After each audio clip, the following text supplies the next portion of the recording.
Bapak Ibu saudara sekalian, sama pada malam hari ini kita berkumpul melakukan kebajikan, memberikan penghormatan pada Tiratana Buddha Dhamma Sangha.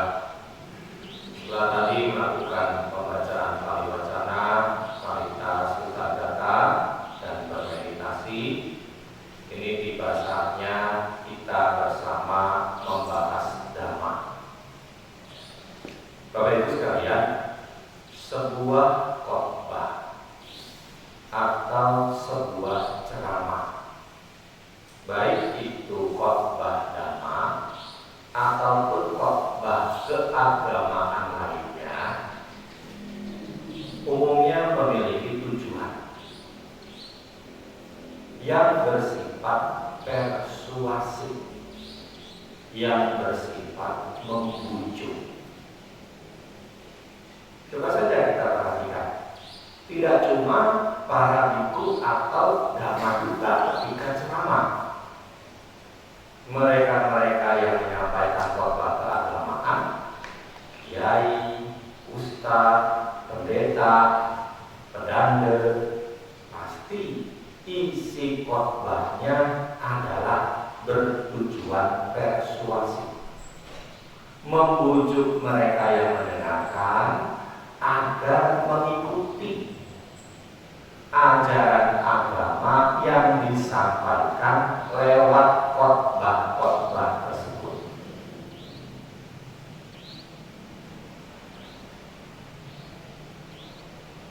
Dalam sebuah proses penyampaian khotbah, ada pesan yang ingin disampaikan dari yang menyampaikan khotbah kepada pendengar khotbah. Nah, pesan-pesannya itulah yang umumnya sifatnya membujuk, sifatnya persuasif. Kenapa? Karena umumnya isi daripada pesan tersebut adalah kutipan atau isi dari kitab suci. Bapak Ibu sekalian, ada kalanya pesan yang disampaikan itu tidak diterima secara utuh oleh pendengar. Ada kalanya pesan yang disampaikan itu mengalami hambatan atau gangguan, sehingga si pendengar atau audiens tidak menerimanya dengan baik. Dalam istilah komunikasi, ketika pesan tersebut tidak diterima dengan baik, ada hambatan, ada gangguan, itu disebut dengan istilah noise. Hambatan atau gangguan yang muncul dalam proses penyampaian pesan. Sama seperti ketika kita mau telepon seseorang, ya kan? Ada yang dituju kan? Pasti ketika kita mau telepon, ada pesan yang mau disampaikan enggak? Ada maksudnya enggak? Ya kan? Pasti kita ingin menyampaikan sesuatu kepada orang yang kita telepon itu. Jangan ada kalanya dalam proses penyampaian pesan lewat telepon itu ada gangguan. Apa? Tempat kita telepon terlalu berisik. Sehingga apa? Ketika kita ngomong, yang menerima telepon kita tidak bisa menangkap pesan dengan baik. Tempat kita telepon atau si penerima sinyalnya jelek, sehingga apa? Pesannya juga tidak tersampaikan dengan baik. Ya, bisa juga karena tahu-tahu lagi asik-asik telepon menyampaikan pesan, kuota kita habis. gangguan-gangguannya terjadi, gangguan-gangguannya muncul. Ada hambatan yang membuat pesan itu tidak tersampaikan dengan baik. Nah, Bapak Ibu sekalian, demikian pula di dalam zaman. Seseorang itu mengalami gangguan, mengalami hambatan untuk bisa menerima khotbah dhamma dengan baik. Apa yang menyebabkan seseorang itu sulit untuk menerima, memahami khotbah dhamma itu dengan baik? Apa saja gangguannya? Di dalam Awarana Sutta yang ada pada kitab suci Anguttara Nikaya kelompok 6, Sang Buddha menjelaskan ada 6 hal, ada 6 gangguan, 6 hambatan yang membuat seseorang itu sulit untuk memahami dhamma. Apa saja? Yang pertama adalah kama awarana. Ada hambatan atau halangan kama yang menghalangi orang tersebut untuk bisa memahami dhamma ajaran Sang Buddha. Apa maksudnya, Bapak Ibu sekalian? Yang dimaksud dengan halangan kama itu terjadi ketika orang tersebut telah melakukan 6 kejahatan berat. Maka kejahatan yang dilakukannya ini akan membuatnya sulit untuk memahami dhamma, akan membuatnya sulit untuk menembus dhamma. Ada berapa? 6 kejahatan berat. Apa saja? 6 kejahatan berat apa saja?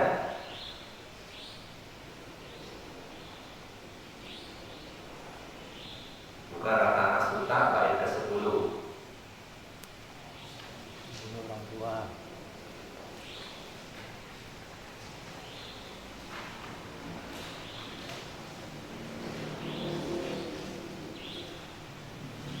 Ratana Sutta bait ke-10.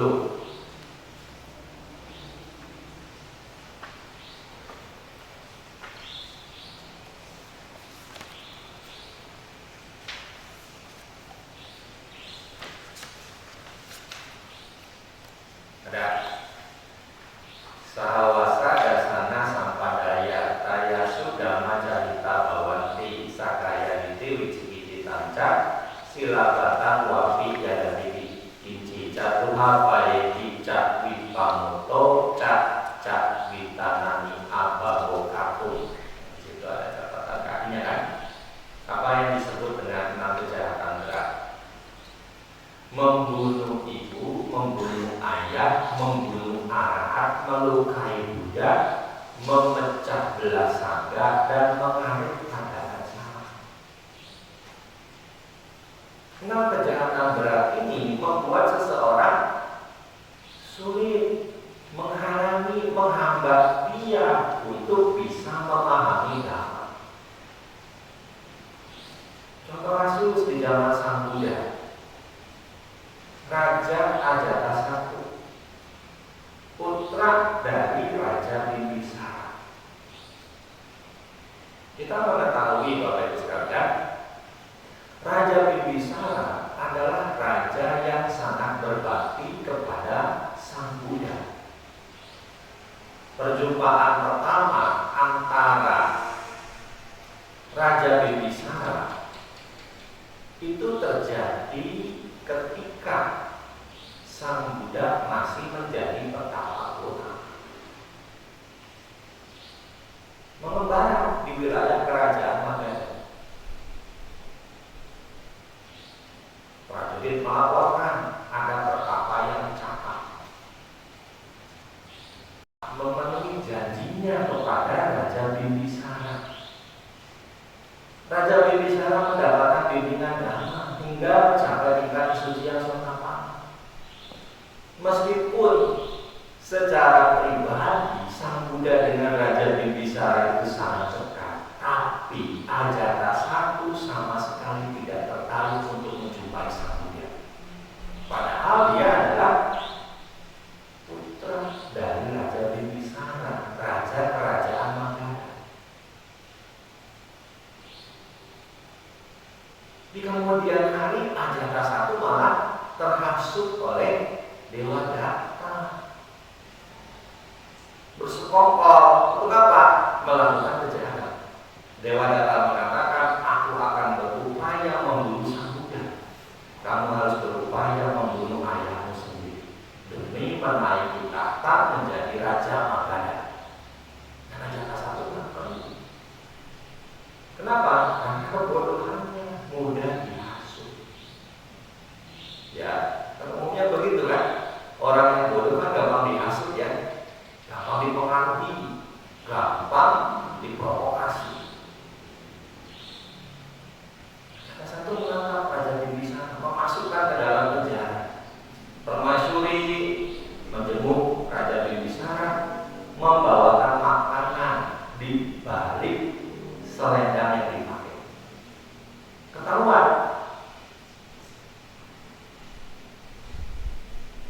Ketika makanan itu disembunyikan di selendang, menjenguk raja, makanannya disembunyikan di sanggul, di kode. Ketahuan. Sehingga akhirnya permaisuri itu kemudian melumuri tubuhnya dengan api untuk memberi makan kepada Raja Bimbisara yang ada di dalam penjara. Suatu hari Raja Ajatasattu mengirim tukang cukur ke penjara Raja Bimbisara. Raja Bimbisara berpikir, oh mungkin tukang cukur ini dikirim buat mencukur janggut dan rambutku yang sudah panjang.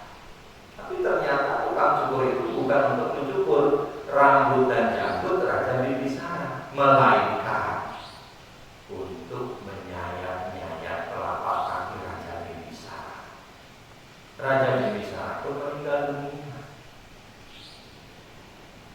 Beliau sudah mencapai sotapanna. Setelah kematiannya, Raja Bimbisara langsung lahir kembali menjadi dewa di alam Jatuh Maharajika, dewa di alam 4 Raja Dewa, masuk ke dalam kelompok Yaka, namanya Yaka Janawasaka. Makanya kalau kita membaca kitab suci di Nikaya, kita akan menemukan ada sutta judulnya Janawasaka Sutta, yang isinya adalah kesaksian, testimoni Yaka Janawasaka yang di kehidupan sebelumnya adalah Raja Bimbisara kepada sang Buddha. Ya, ada 3 kesaksian yang disampaikan. Apa? Yaka Janawasaka menyampaikan kesaksian kepada sang Buddha bahwa setelah munculnya sang Buddha, populasi dewa di alam surga meningkat pesat. Ya, kalau kita analisa dari sini, kita tahu bahwa di alam surga juga ada petugas sensus, ada biro pusat statistik.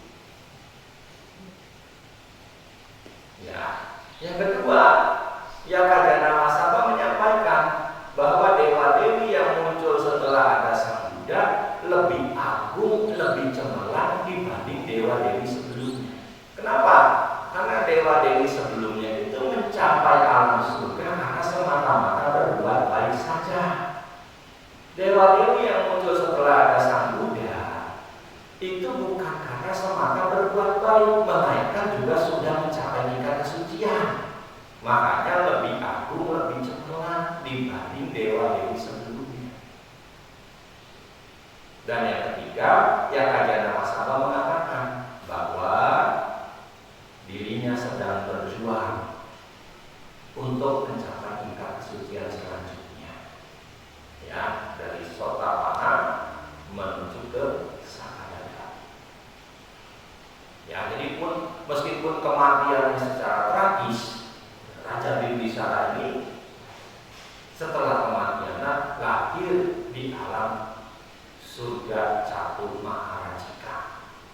Di samping karena perbuatan baiknya yang sering dia lakukan ketika masih hidup, perdana yang begitu besar kepada Sang Buddha dan Sangha, beliau pun sudah mencapai tingkat kesucian pertama, sopan. Nah, Bapak Ibu sekalian, pada saat itu dua berita diterima langsung oleh Ajatasattu. Apa? Berita kematian Raja Bimbisara plus berita kelahiran putranya berbarengan. Nah, ketika dia mendengar berita kelahiran putranya, rasa cintanya sebagai seorang ayah muncul begitu kuat terhadap putra yang baru saja dilahirkan oleh istrinya. Dia lalu membandingkan rasa cinta itu seperti rasa cinta ayahnya Raja Bimbisara kepadanya. Tapi terlambat. Ketika perasaan cinta kepada ayahnya ini muncul, Raja Bimbisara sudah meninggal dunia. Tapi peristiwa ini menjadi titik balik menyadarkan Ajatasattu. Untuk apa? Menjauh dari Dewadatta. Di dalam Samanya Palasuka yang juga bisa kita temukan pada kitab suci Tiga Nikaya, saat itu purnama, Ajatasattu mengumpulkan menteri-menterinya. Di hadapan menteri-menterinya, dia mengatakan, malam purnama ini, siapa kiranya pertapa yang dapat kita kunjungi, yang darinya kita dapat memperoleh bimbingan ajaran Dhamma. Satu menteri katakanlah memberi usulan, kita pergi ke pertapa ini. Purana Kasapa, Ajatasattu. Karena raja diam, menteri berikutnya katakan, Baginda, kita pergi ke pertapa ini. Maka dibosan. Ajatasattu diam.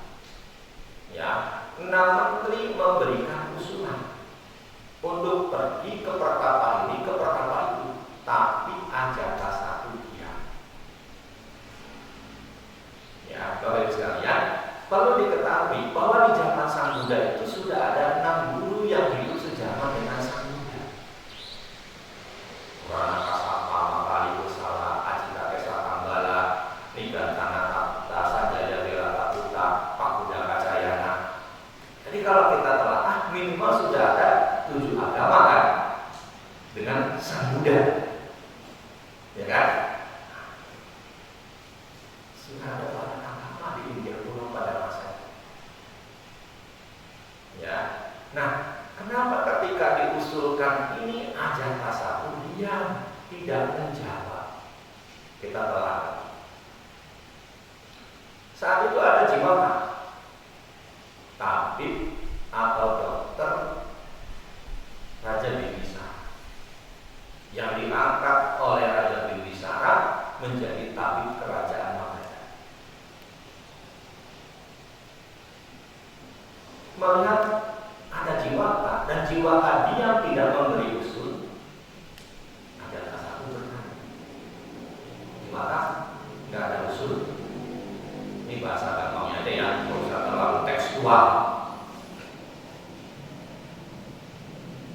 Karena ditanya, Jiwaka pun menjawab, Baginda, di hutan mangga milik kita ada Sang Bagawa berdiam di sana dengan para biku dalam jumlah yang banyak.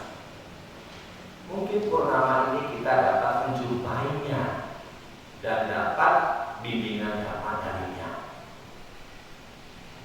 Ketika mendengar ini, Ajatasattu langsung merespon, baiklah, siapkan kendaraan menuju ke hutan mangga milik kita. Ya, hutan mangga milik Jiwaka.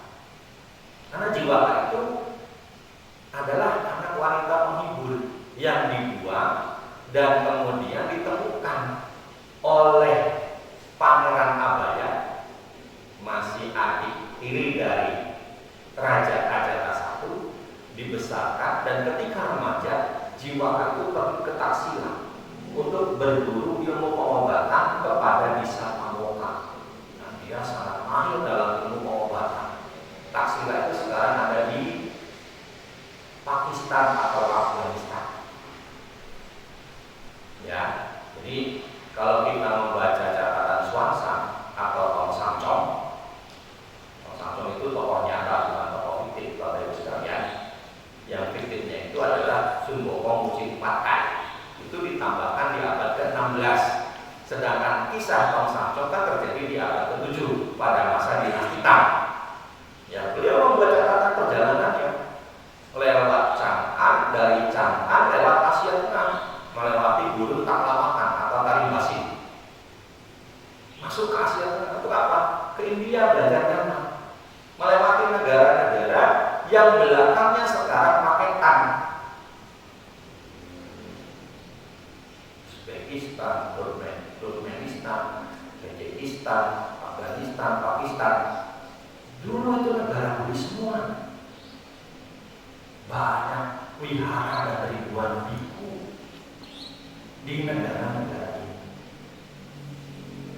Ya, jadi nggak heran kalau sekarang ada berita penemuan Buddha tua di negara-negara yang belakangnya pakai Tang, penemuan stupa di negara-negara yang belakangnya pakai Tang.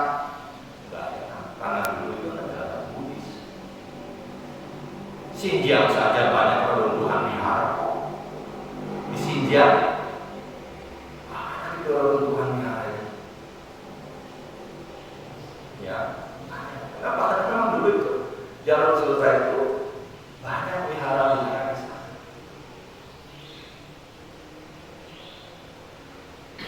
Ya, berburu ke sana. Jiwa kan kembali sepanjang perjalanan, gurunya tidak memberi dia uang sepeser pun. Dia menggunakan keahlian pengobatannya sehingga dia mendapatkan uang. Dan ketika dia tiba kembali di Rajagaha, dia mempersembahkan uang hasil mengobati orang itu kepada ayah angkatnya, Pangeran Abaya. Tapi ayah angkatnya tidak menerima. Dan oleh Ciwaka, uang itu diberikan sebidang tanah, ya, yang berupa kebun maga yang di kemudian hari menjadi rumah sakit Ciwaka. Nah, sekarang Sang Buddha ada di situ. Ya, itu menerima usulan Jiwaka untuk bertemu dengan Sang Buddha. Memang kadang-kadang orang itu untuk ketemu dengan Dhamma butuh timing yang pas, ya kan? Padahal ketika Raja Bibisara masih hidup, kan kedekatan antara Raja Bibisara dengan Sang Buddha itu lebih berat. Banyak khotbah disampaikan di Rajagaha. Karena awal-awal Sang Buddha mengajarkan Dhamma, beliau banyak tinggal di Velwana yang ada di Rajagaha, banyak tinggal di Bijakuta yang ada di Rajagaha. Tapi Ajaka satu masih tertutupi oleh kebodohan sampai terhasut oleh Dewadatta, sampai melakukan kejahatan berat, membunuh ayahnya. Ya, maka karena sudah ACC, disiapkan kendaraan-kendaraan, ya, gajah, kuda, raja, mengendarai kendaraan sejauh yang bisa dikendarai. Di Sutta tertulis demikian. Jadi sebenarnya kita bisa menangkap maknanya, mengendarai kendaraan sejauh yang bisa dikendarai. Jadi pada saat itu di wihara di hutan mangga milik Ciwaka yang menjadi tempat tinggal Sang Buddha di mana di Rajagaha, salah satunya sudah ada tempat parkir mobil, tempat parkir kendaraan. Ya kan? Ya kan nggak mungkin gitu sampai masuk ketemu Sang Buddha naik gajah. Betul.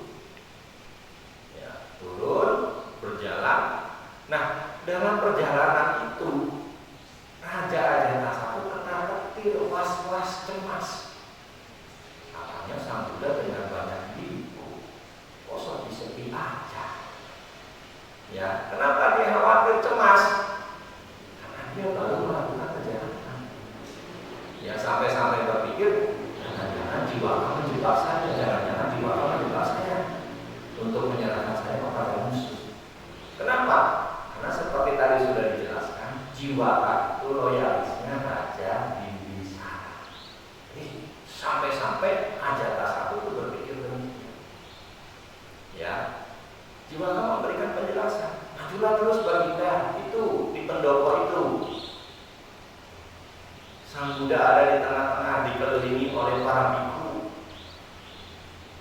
Ya, bikunya banyak, tapi kok diem-diem semua, tenang, kalem, nggak berisik, nggak ribut.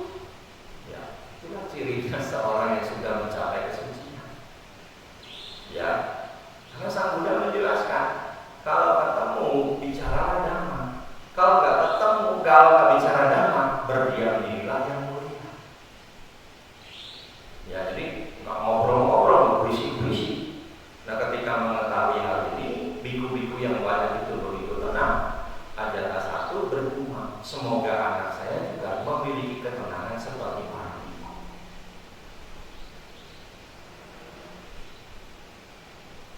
Ya, ya. Ini dua pahala duniawi yang pertama. Nah, pahala di atas duniawi apa? Ya, melatih sila, meditasi, mencapai jana 1, 2, 3, 4, lalu masuk ke vipassana nyana, sampai akhirnya pahala yang terakhir adalah memperoleh pelenyapan mendapati asawakaya nyana. Inilah pahala yang tertinggi, tidak ada lagi pahala yang lainnya. Kenapa? Sudah mencapai tingkat kesucian tertinggi. Ajata satu gembira, puas dengan jawaban dari Sang Buddha, dan dia pun kemudian menyatakan diri berlindung pada Buddha Dhamma Sangha. Lalu dia pamit kepada Sang Buddha, dan ketika raja sudah kembali, Sang Buddha berkata kepada para biku, kejahatan telah menutupinya, kejahatan telah menutupinya. Kalau seandainya Raja Ajata satu tidak melakukan kejahatan berat membunuh ayahnya, sedari dia dulu tadi mendengarkan khotbah dhamma ini, dia bisa memperoleh makan dhamma, mencapai tingkat kesucian sotapanna sebagai orang suci tingkat pertama. Tapi karena kejahatan berat sudah dilakukan, pintu dhamma tertutup bagi.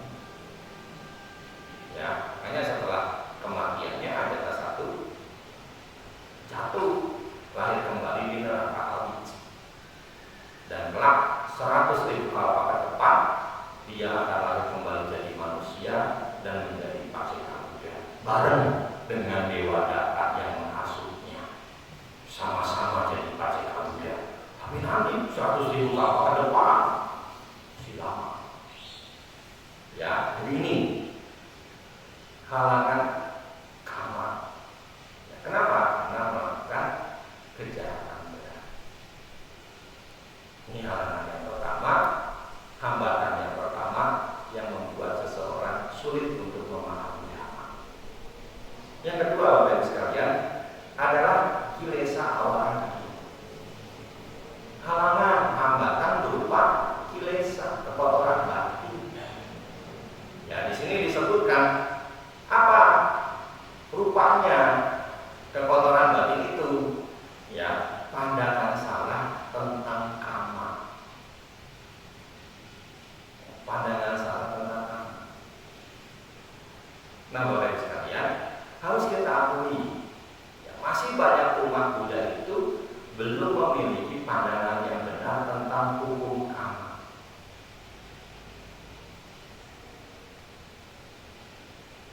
Apa hukum kama? Padahal setiap kami kan baca, aku adalah pemilik perbuatanku sendiri, terwarisi oleh perbuatanku sendiri, lahir dari perbuatanku sendiri, berkerabat dengan perbuatanku sendiri, bergabung dengan perbuatanku sendiri. Perbuatan apapun yang kulakukan, baik ataupun buruk, perbuatan itu yang akan kuwarisi. Itu kan dibacakan perenungan kerap kali.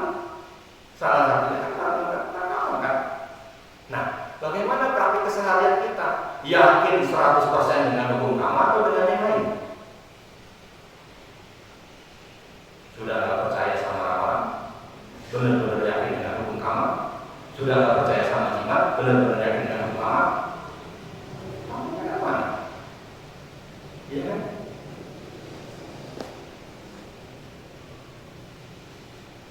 Kan kalau ada biku datang kasih gelang, berkah. Biku datang kasih lihat Ya, habis khotbah nggak kena percikan komplain.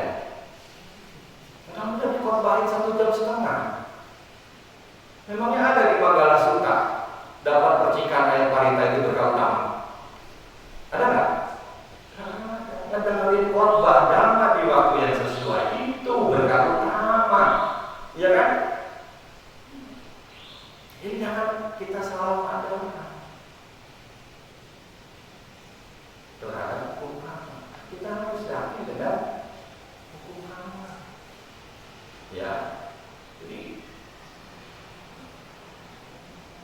percaya 100% dengan hukum agama. Apa yang kita tanam, itulah yang kita petik. Ya, apa yang kita tanam, itulah yang kita petik. Ya, jadi kalau kita nggak percaya 100% dengan hukum agama, tapi kita masih punya halangan, hambatan yang membuat kita sulit untuk menembus dhamma. Memang yang gaib-gaib itu ada, tapi bukan menjadikan kita lebih percaya itu daripada perbuatan kita sendiri. Kita harus lebih percaya pada apa yang kita tanam, itulah yang kita petik.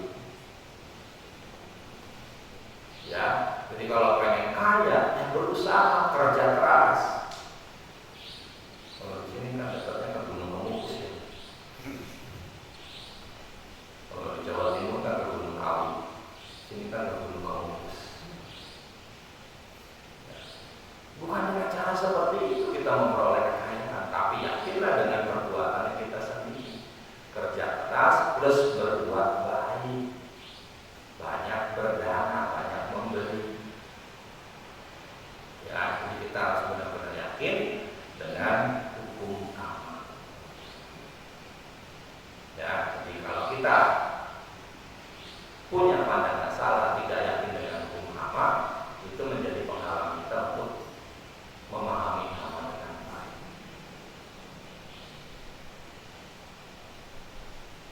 Yang ketiga, Bapak Ibu sekalian, adalah wipaka awarana. Apa itu? Halangan akibat dari karma buruk yang pernah kita lakukan. Di Sutta disebutkan berupa apa? Kalau kita jatuh ke 4 alam sengsara, itu menjadi hambatan, kesulitan terbesar kita untuk apa? Memahami dhamma. Kalau kita jatuh ke alam neraka, ke alam setan kelaparan, ke alam binatang, ke alam asura, sulit bagi kita untuk memahami dhamma. Kenapa? Karena di sana tidak ada yang mengajarkan dhamma. Di 4 alam penderitaan tidak ada pembabaran dhamma. Sulit bagi kita untuk memahami. Kenapa? Jadi mana orang lagi menderita sebagai akibat dari perbuatan yang dilakukan, dikhotbahi mau mendengar. Ya kan? Sekarang kadang-kadang kita di alam manusia aja belum tentu fokus ketika mendengarkan dhamma. Ya kan? Ada telepon masuk, kadang-kadang diangkat di situ keras-keras. Halo. Ya, belum tentu ketika ada pembabaran dhamma kita tuh menyimak dengan baik. Padahal kita ada di alam manusia, enggak di alam penderitaan. Ya, jadi ini halangan yang ketiga ketika ada hambatan berupa jatuh ke alam sengsara. Nah, yang keempat, Bapak Ibu sekalian, adalah asado-cado, enggak punya keyakinan, kepada Buddha Dhamma Sangha. Kan banyak kan mereka-mereka yang mempelajari agama Buddha itu secara akademik, ya kan? Di universitas-universitas itu ada. Ya.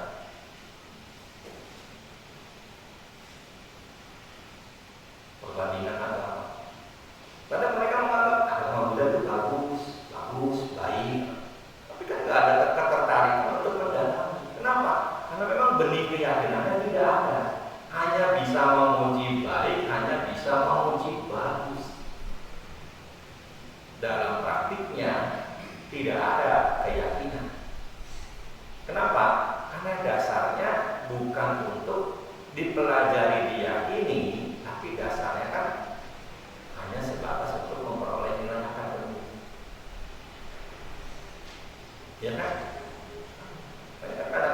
ada yang datang, mereka-mereka yang adalah mahasiswa, pelajar, pelihara, tanya-tanya agama Buddha, baca-baca, pinjam buku Dhamma, kembali dia, oh bagus ya agama Buddha, tapi tidak ada keyakinan. Cuma sebatas memberi pujian, bagus, baik. Hingga apa? Ya, ini menjadi halangan. Untuk apa? Bisa menembus Dhamma. Tidak adanya keyakinan kepada tiga agama. Yang kelima, Bapak Ibu sekalian, acamdiku tidak ada keinginan untuk belajar Dhamma. Ya, polanya umat Buddha. Statistik, ada wihara, enggak ada wihara, enggak ada niat belajar Dhamma. Ya kan? KTP-nya Buddhis. Ada wihara, enggak ada wihara, enggak ada niat buat belajar Dhamma. Enggak ada upaya mencari. KTP-nya Buddhis. Ada wihara, kegiatannya ada, nggak mau juga datang ke wihara belajar kan banyak yang kayak gitu kan. Kadang mereka berpikir, kenapa? Yang penting berbuat baik, nggak perlu ke wihara.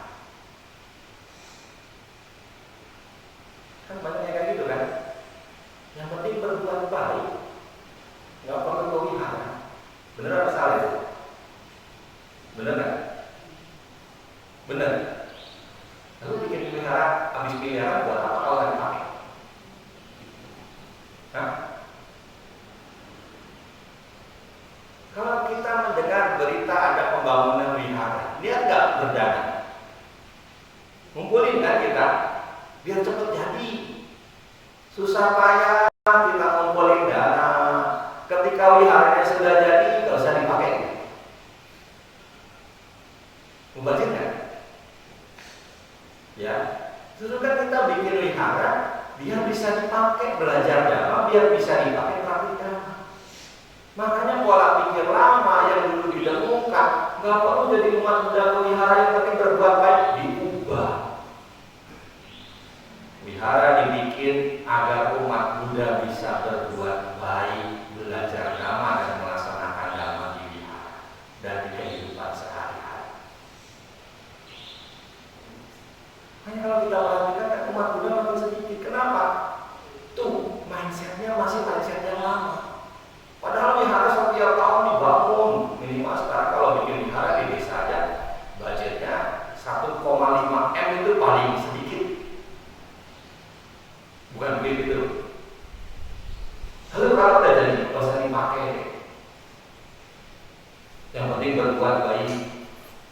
Kalau cuma berbuat baik, ya aku juga baik.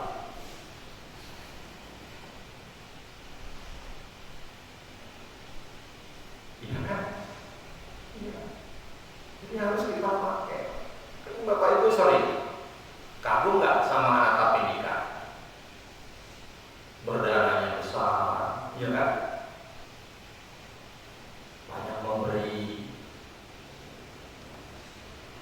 Itu kalau kita baca riwayatnya, anak pendika itu sehari ke wihara itu 4 kali.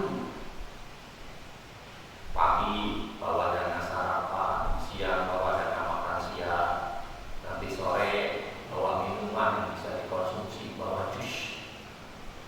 Malam ke wihara ngapain? Ngecek barangkali ada ibu yang sakit, dia mau dana obat. Ya, nah sekarang seminggu sekali itu susah, boro-boro setiap hari. Ya kan? Ini harus diubah pola pikirnya umat Buddha, Bapak Ibu sekalian. Kenapa? Biar mereka punya kesungguhan. Untuk apa? Belajar dan melaksanakan Dhamma. Biar apa? Kuat keyakinannya kepada Buddha Dhamma Sangha. Bapak Ibu punya media sosial kan? Iya kan? Kan ada mengikuti kan akun-akun media sosial yang sifatnya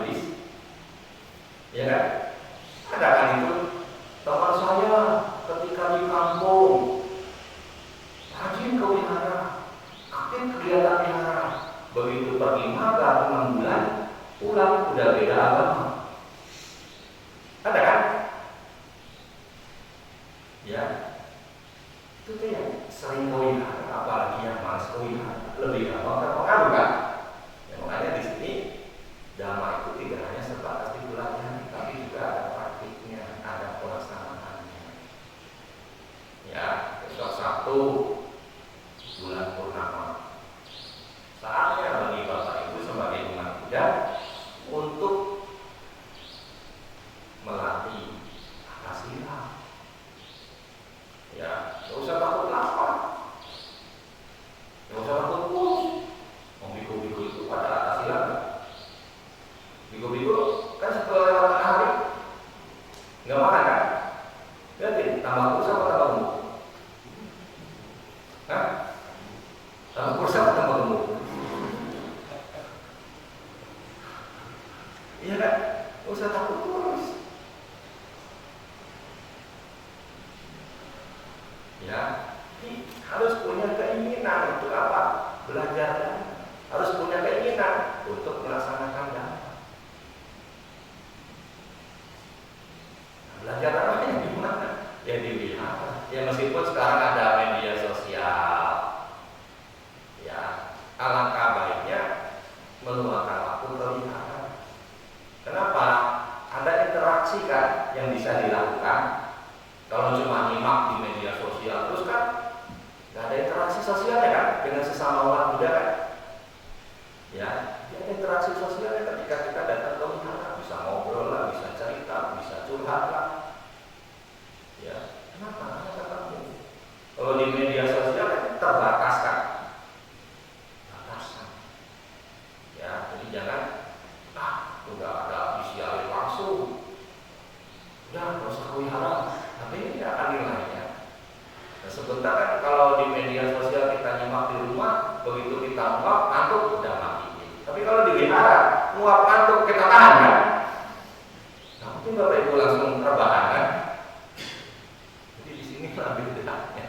Ya, oke lah sesekali di media sosial, capek mungkin seharian kerja. Ya, tapi luangkanlah waktu untuk hadir. Ya, interaksi sosialnya juga terjalin dengan sesama umat. Ya, jadi halangan yang kelima adalah tidak ada keinginan.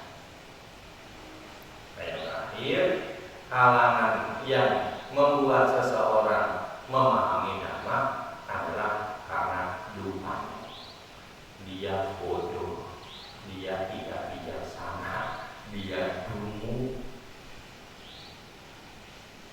Bapak Ibu sekalian, kadang ada umat Buddha itu ketika kita menyampaikan dhamma, mereka itu di belakang rasa khusyuk. Sepanjang kita menyampaikan dhamma, mereka rasa khusyuk. Setiap kalimat yang kita sampaikan, dia bantah. Apa kalimat bantahannya? Masa bante, bisa-bisaan bante itu mas. Ada umat Buddha yang kayak begitu. Nah, pasti buat apa kau wihara kalau bukan buat mendengarkan dhamma? Kan bodoh. Memang kalau ceramah itu gak pakai persiapan, asal ngomong. Coba Bapak Ibu cek awaran nasuka, googling, ada nggak? Sesuai nggak poin-poinnya dengan yang saya sampaikan? Ya ada bantahan seperti itu. Bisa-bisaan bante, bisa-bisaan bante. Itu orang bodoh. Ya, sementara dapat kesempatan mendengarkan dhamma, dia malah tidak menggunakan kesempatan itu dengan baik. Padahal kesempatan untuk mendengarkan dhamma, ajaran kebenaran dari Sang Buddha, bukan sesuatu yang mudah.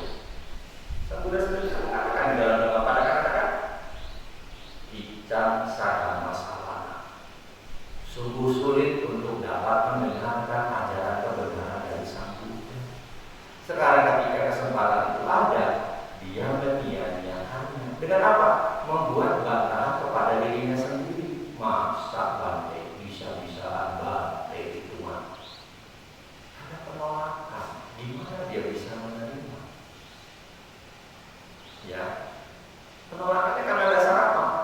Ya dengan bantahan seperti itu kita bisa menilai ada kebodohan yang dia pahami, ada kebodohan yang dia pegang. Ya, inilah Bapak Ibu sekalian, 6 hambatan, 6 rintangan yang membuat seseorang itu sulit untuk memahami Dhamma.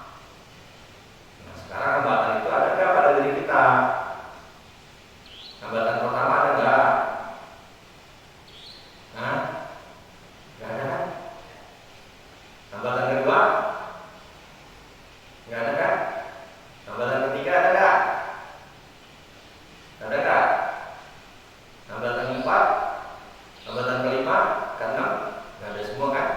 Makanya kami beranikan terus untuk belajar dan melaksanakan Dhamma. Ya, jadi kita gunakan kesempatan yang ada dengan sebaik-baiknya untuk terus belajar dan melaksanakan Dhamma. Di dalam Dhammapada disebutkan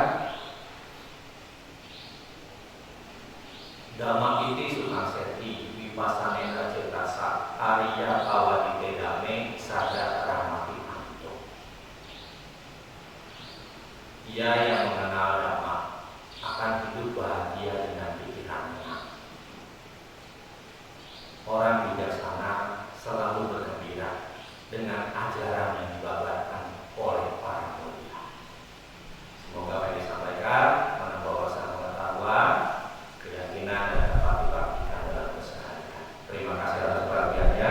Sabi sata Tuhan Sukitata. Semoga semua makhluk hidup berbahagia.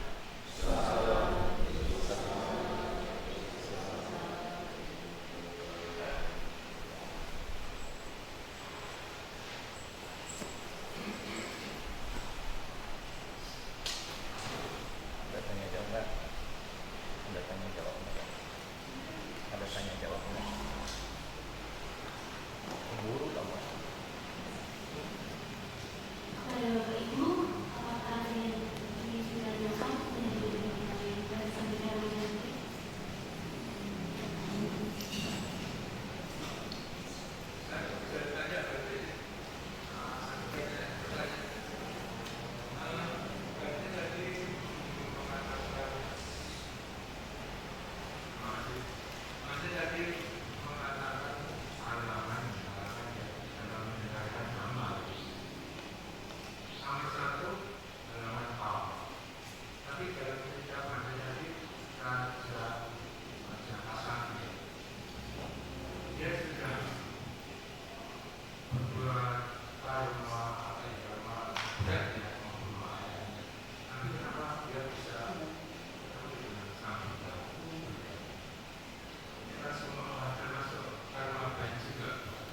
Mendengarnya bisa, tapi menembusnya tidak bisa. Kenapa? Karena ada kejahatan berat yang sudah dilakukan. Ya, sama seperti kita sekarang, mendengarnya kan bisa kan, tapi penembusannya sudah belum. Belum kan? Nah, makanya tadi saya memotivasi kan, membujukkan, melakukan persuasif kan. Untuk apa? Terus belajar, terus laksanakan Dhamma. Tujuannya apa? Dia bisa menembus. Ya. Cara menembusnya salah satu kiatnya gimana? Laksanakan dana sila samani. Kan itu praktiknya kan. Nah sekarang kita belajar teorinya. Biar apa? Biar ketika praktik kita bisa lakukan dengan sempurna. Makanya tadi saya membuat bantahan. Jangan kita sebagai umat Buddha itu selalu berpola pikir yang penting berbuat baik, tidak perlu kewihara. Yang penting berbuat baik, tidak perlu kewihara. Memang boleh kalau kita berdana itu dilempar. Boleh kan? Boleh kan? Kita kan harus berbuat baik dengan pandangan benar kan? Iya kan? Ada tata cara ketika kita berdana. Ya kan? Harus dipersembahkan dengan kedua tangan. Coba saja kalau dana makan ada umat yang datang mempersembahkan dana makan dengan satu tangan. Pasti yang lain ribut kan? Belaman.